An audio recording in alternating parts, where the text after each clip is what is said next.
I froze in the doorway. There she was, my sister, spinning slowly in my wedding dress, the hem brushing the carpet, the lace straining against her curves. Grandma's diamond earrings, family heirlooms promised to me since childhood, glittered from her ears like stolen light. Mom whispered behind me, "Let her feel special, just for a moment." But my voice was cold steel. "Take it off, or I'll cancel the wedding." She laughed, twirling once more. Then she saw my face, and her laughter died.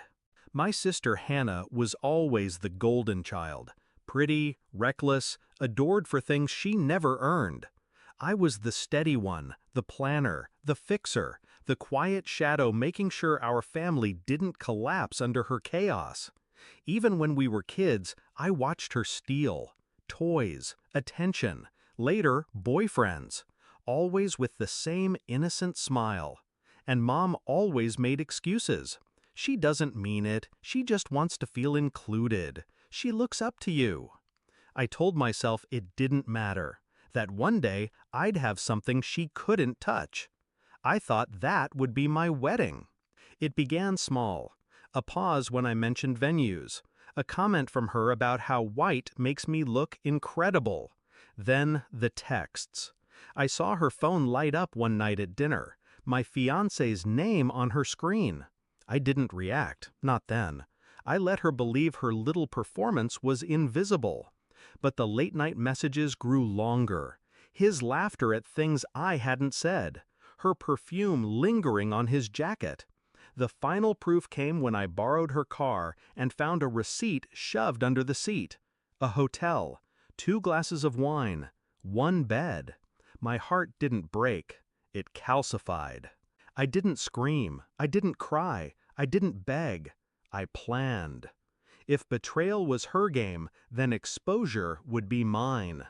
I gathered proof carefully. Emails, screenshots, security footage from the hotel lobby. Enough to destroy them both without ever raising my voice. And then I designed the perfect stage. My wedding. The one day she thought would crown her as queen of attention. I'd make it her ruin instead. First, the dress. I invited her to my fitting, pretended I wanted her opinion. I watched her eyes linger, hungry, covetous. I let her think she could take it. Second, the earrings. Grandma had left them to me in her will, but Mom had been holding them. I made sure Mom knew I wanted to wear them. I made sure Hannah overheard. Predictable as always, she couldn't resist. And third, the fiancé. I pretended not to notice his distance. I let him rehearse his vows with me while sending her messages under the table. I kissed him goodnight, knowing where he'd sneak off to next. Every betrayal they thought they'd hidden, I'd already lit in neon. The morning of the wedding, I walked into my suite, and there she was, in my dress, in my earrings, in my life. I gave her one chance. Take it off. She laughed. "Relax, you'll thank me later for making this day perfect." I handed her a small envelope. Inside, a photo. She and my fiancé in his car. Her hand on his thigh, his mouth on hers. The color drained from her face. "Does Mom know?" she whispered. I smiled. "Not yet, but the guests will. The slideshow starts at 6. She scrambled out of the dress, ripping the lace in her panic. She tore off the earrings, dropping one to the floor. Her perfect hair came undone as she clawed at the zipper. I picked up the earring, pocketed it, and walked past her trembling body. When I reached the aisle that evening, the dress was flawless on me. The earrings sparkled where they belonged, and the projector behind me came alive. Photo after photo, text after text, a timeline of betrayal stretched across the wall for every guest to see. Gasps filled the room. My fiancé's face turned gray. Hannah, frozen in the front row, looked like she'd been skinned alive. I didn't cry. I didn't flinch. When the slideshow ended, I lifted the microphone.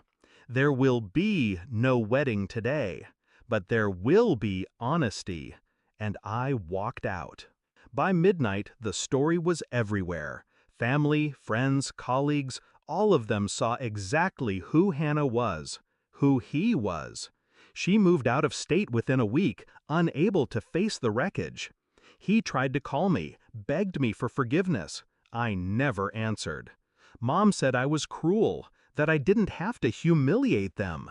But betrayal demands payment, and I collected mine in full.